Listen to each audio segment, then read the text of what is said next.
मित्रों, इस वीडियो में जानेंगे कि क्या श्री रामचंद्र जी उस माया मृग का चर्म लेकर ही लौटे थे। बड़ा ही गंभीर प्रसंग है। आपसे निवेदन है कि पूरा वीडियो अवश्य देखें। जय सीताराम। मैं हूं प्रसन्न चतुर्वेदी और स्वागत है आप सभी का कथामृत यूट्यूब चैनल पर। मित्रों, इस भ्रम का निराकरण करने से पहले मैं आप सभी को यह बताना चाहता हूं कि इस भ्रम में दो तरह की बातें सामने आती। पहली बात तो यह है कि यदि राम उस मायावी मृग का चर्म लेकर ही लौटते तो उसका उल्लेख कहीं न कहीं अवश्य होना चाहिए था।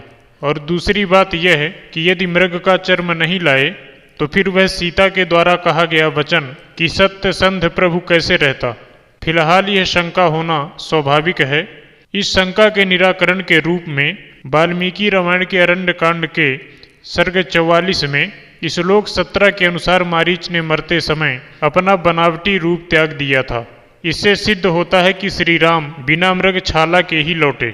दूसरी बात, अध्यात्म रामायण के अरण्य कांड के अंतर्गत सर्ग 7 में श्लोक 16 और 17 के अनुसार राम ने उस मृग को निश्चय पूर्वक राक्षस समझकर एक बाण से उसे बींध डाला और बाण लगते ही मारीच अपना पूर्व रूप धारण करके रक्त भरे मुख से पृथ्वी पर गिर पड़ा। इसी तरह से गोस्वामी जी ने भी मानस में भी इसका कोई अतिरिक्त उल्लेख नहीं किया है, अपितु मात्र इतना ही लिख दिया है कि खलबधि तुरत फिरे रघुवीरा, सोह चाप कर कटि तू नीरा। यहाँ पर भी आप यह देखते हैं कि भगवान के हाथ में धनुष और कमर में तरकस होने के अतिरिक्त मृग की छाला आदि होने का कोई उल्लेख नहीं है। यहाँ पर गोस्वामी जी यदि चाहते तो किसी न किसी रूप में मृग की छाल का भी उल्लेख कर सकते थे, परंतु उन्होंने ऐसा नहीं किया। इससे भी यह सिद्ध होता है कि भगवान राम मृग छाल लेकर नहीं लौटे। इसके अतिरिक्त भी हमें कई पुस्तकों में, धर्म ग्रंथों में ऐसा पढ़ने को मिला है कि भगवान राम मृग की वंचना का ही शिकार लेकर लौटे, अर्थात वे ठगे गए, उन्हें मृग छाल नहीं मिली। वंचना शब्द का अर्थ होता है ठगी, यानी मरते मरते मारीच अपने मूल राक्षसी रूप में हो गया और राम को मृग छाल नहीं मिल सकी। परंतु अब हमें सीता जी के द्वारा कहे हुए वचनों पर तथा गोस्वामी जी के द्वारा ही लिखित गीतावली के प्रसंगों का भी अवलोकन करना है। पहले तो सीता जी के वचनों पर ध्यान दें। सीता जी ने रामचंद्र जी को 5 संबोधनों से संबोधित करके उस मायावी मृग का चर्म लाने के लिए कहा था। सुनहु देव रघुवीर कृपाला, एहि मृग करति सुंदर छाला, सत्य संध प्रभु बधि कर एहि, आनहु चर्म कहत बैदेही।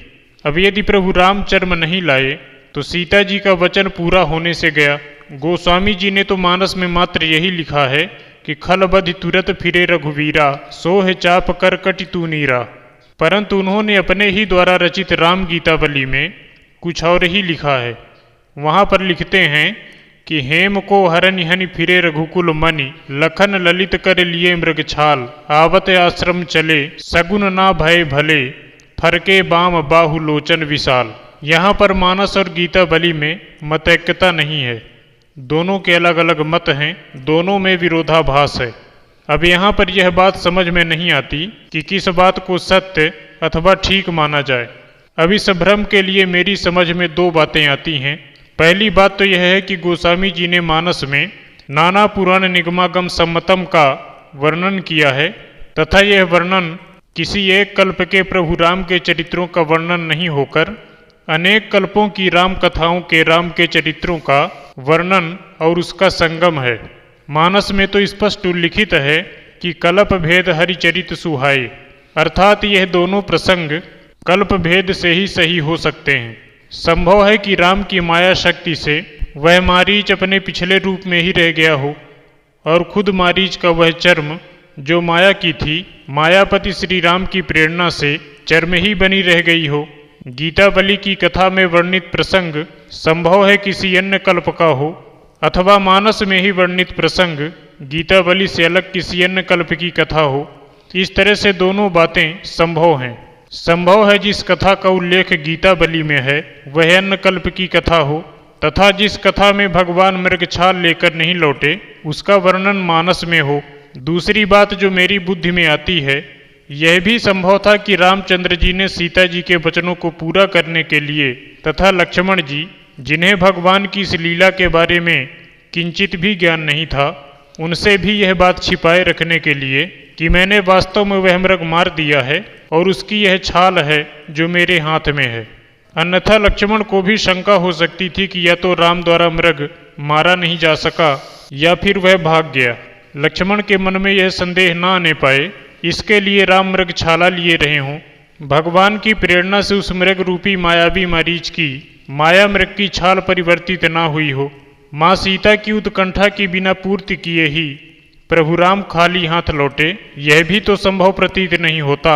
इन सभी संदेहों से बचने के लिए कि लक्ष्मण मेरी लीला का पोल न जान पाएं, राम उस माया मृग की चर्म को अपनी माया शक्ति से चर्म में ही रहने दिया हो, जिसे बाद में लक्ष्मण जी ने रामचंद्र जी से शिष्टतावश ले लिया हो। क्योंकि कोई भी छोटा भाई बड़े भाई के हाथ की कोई भी वस्तु उसके बड़प्पन को रखने के लिए मर्यादा का पालन करते हुए ले लेता है। इन तथ्यों के होते हुए भी हमें इस प्रसंग को कल्प भेद से ही सत्य मानना पड़ेगा, क्योंकि किसी भी दशा में दोनों विरोधाभास बातें एक ही युग में सत्य नहीं हो सकती। किसी भी दशा में मायावी मारीच का मायापति के समक्ष ठहर पाना संभव नहीं था। दूसरी बात, इस प्रसंग के अतिरिक्त अन्यत्र कहीं भी इस मृग छाल का विस्तृत उल्लेख फिलहाल हमें तो नहीं प्राप्त हुआ। इस तरह से हमें यही बात माननी होगी कि किसी कल्प में ऐसा हुआ होगा कि जब श्री रामचंद्र जी उस मृग की चर्म को लेकर ही लौटे होंगे, जिसका वर्णन गोस्वामी जी ने गीतावली में किया है। और किसी कल्प में ऐसा हुआ होगा जब रामचंद्र जी खाली हाथ लौटे होंगे, तो उसका वर्णन गोस्वामी जी ने मानस में किया है। क्योंकि मानस में तो केवल यही लिखा है कि खल बधि तुरत फिरे रघुवीरा, सोह चाप करकट तू नीरा। बहुत कुछ यह भी संभव है कि जब मानस जैसे विशाल ग्रंथ में इतनी अधिक मात्रा में छेपक प्राप्त होते हैं, तो फिर उनके द्वारा रचित ग्रंथों में गीतावली आदि में छेपक ना हो, ऐसा नहीं कहा जा सकता। संभव है विरोधाभासित छंद छेपक ही हो, परंतु इसका कहीं भी प्रमाण तो नहीं मिलता। फिर भी इस संभावना से इनकार भी नहीं किया जा सकता। कुछ भी हो, मानस और गीतावली की मत की भिन्नता को कल्प भेद के आधार पर ही समझना चाहिए। तो आशा करते हैं आपको यह जानकारी अच्छी लगी होगी। अच्छी लगी हो तो कृपया इस चैनल को सब्सक्राइब करें और नोटिफिकेशन बेल को प्रेस करें। आप सभी भगवत प्रेमियों को जय सीताराम।